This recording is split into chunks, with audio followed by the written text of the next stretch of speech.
Hello everyone. તમે જ્યારે મત આપવા ગયા હશો ત્યારે તમને ખ્યાલ છે કે તમારા ડાબા હાથની પહેલી આંગળી પર શાહીથી એક નિશાન કરવામાં આવે છે. પણ શું તમને એ ખ્યાલ છે કે એ શાહીનું નિશાન શા માટે કરવામાં આવે છે? એ શાહી કોણ બનાવે છે? શાની બનેલી હોય છે? નહીં ને? તો ચાલો જાણીએ એ આખી બાબતને. તે શાહી એટલા માટે લગાડવામાં આવે છે કે ચૂંટણીમાં બેવડા મત ના થઈ જાય. બેવડા મત એટલે કે એક વ્યક્તિ બે વખત મત ના આપી દે. તેમજ તે શાહી સિલ્વર નાઇટ્રેટથી બનાવવામાં આવે છે.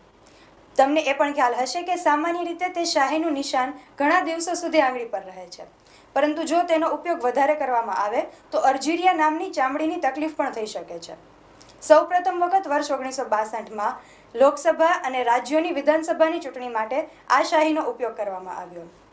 આ શાહીનું ઉત્પાદન કરવાનો એકાધિકાર કર્ણાટક સરકારની company Mysore pants and varnish limited પાસે રહેલી છે.